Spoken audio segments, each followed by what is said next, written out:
ご視聴ありがとうございます。KK です。本日は菊の描き方を2種類紹介していこうと思います。花の形の取り方や葉の描き方も紹介していこうと思いますので、最後までごゆっくりお楽しみください。細い花びらの菊は楕円形の形の上に丸を乗せた形から描いていきます。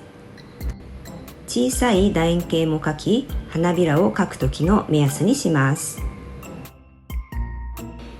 大体の花びらはサンブライトイエローとチタニウムホワイトをミックスしながら描いていきました。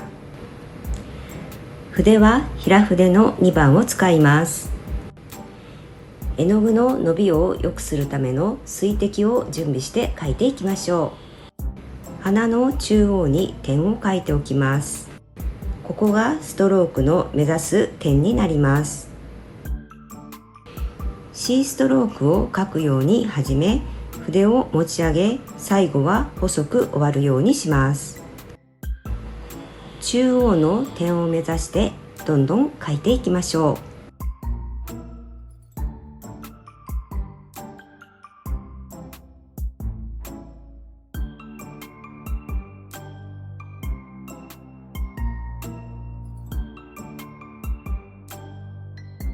花びらの長さも少し短くしたり長くしたりして、あまり揃いすぎないようにします。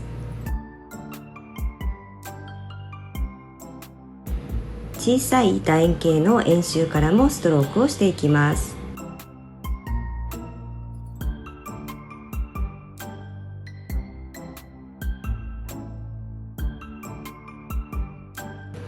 中央の花びらが立った部分は丸の中にストロークをしていきましょ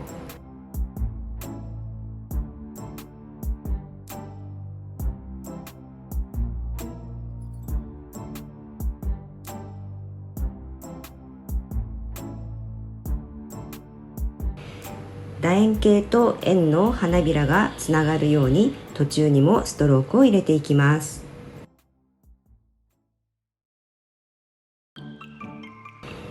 変化をつけるために長めの花びらや白っぽい花びらを描いていきました。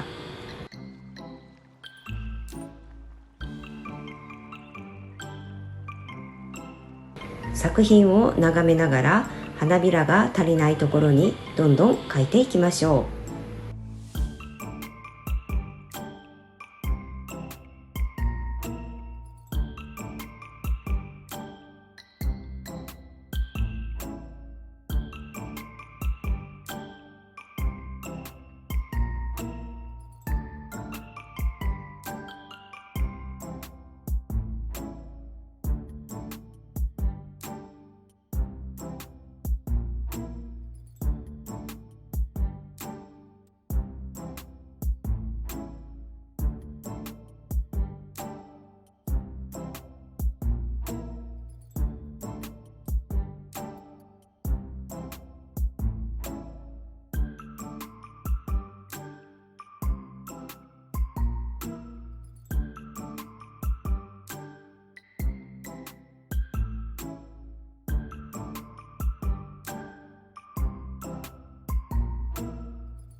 何枚かの花びらに白でストロークし、花びらが翻った感じを表現してみました。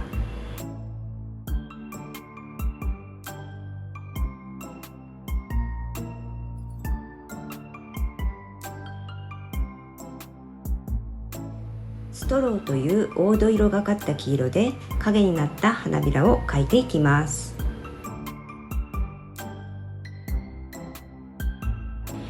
仕上げに色のバランスを見て黄色や白の色を描き加えて出来上がりです。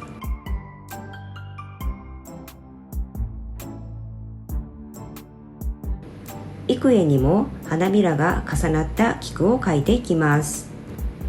中心となる点を決め、その点を囲うように円を描きます。その円周を目安に花びらを描いていきましょう。花びらはミディアムマゼンタとチタニウムホワイトのミックスで描いていきます。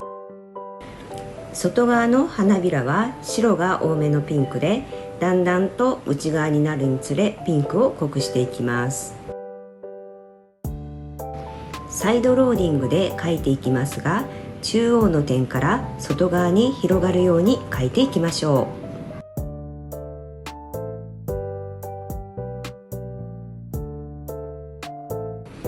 白とピンクの絵の具を混ぜ、最初に色を作っておくと楽だと思います。今まで描いていた花びらの色に少しピンクを足し、さらに濃いピンクにします。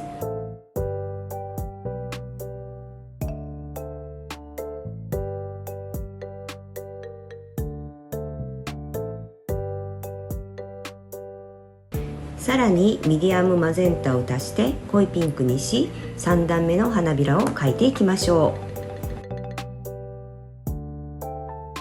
う。花びらと花びらの間に次の段の花びらの先端が来るように描いています。さらにミディアムマゼンタを足します。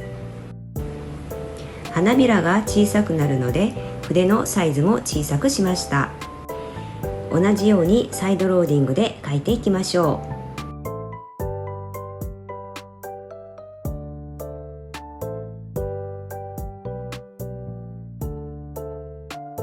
次の段の花びらは丸筆で描いていきました。中央の点に向かってストロークをします。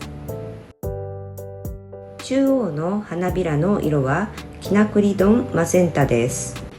丸筆の2番を使い、先ほどの花びらよりも小さくなるようにストロークしました。花びらの色を濃くしたい場合は、もう一度サイドローディングで色を重ねます。ここでは左半分に白の色味を足して明るくしてみました。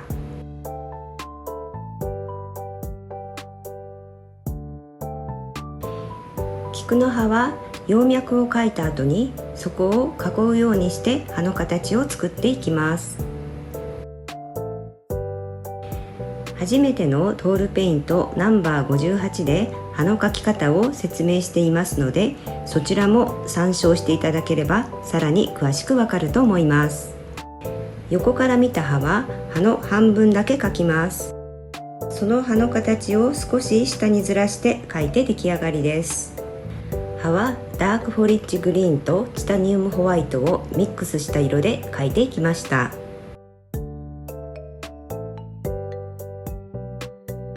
葉は切れ込みの部分を一つ一つ仕上げていくと良いと思います。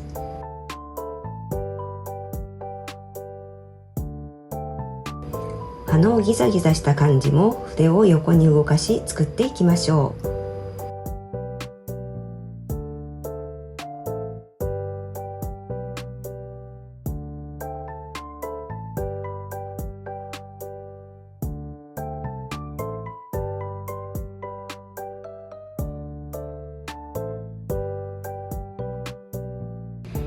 全体が自然な流れになるように塗っていきます。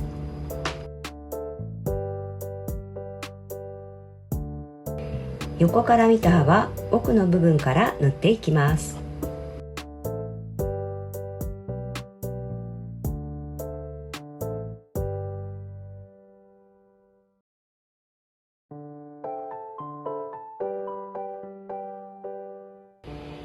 白と緑を混ぜた色で手前の部分を塗っていきます。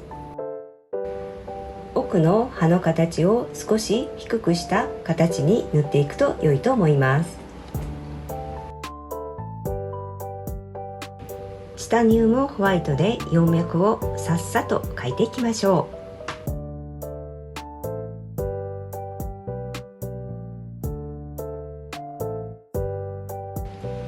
チタニウムホワイトのサイドローディングで翻りを描いても良いかもしれません。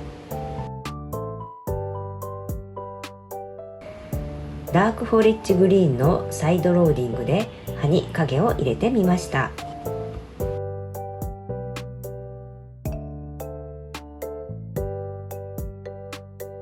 2種類の菊の花の絵の完成です。最後までご視聴ありがとうございました。高評価ボタン、チャンネル登録とても励みになります。よろしくお願いします。また感想やリクエストなどございましたらコメント欄に書いていただけると嬉しく思います。最後までご視聴ありがとうございました。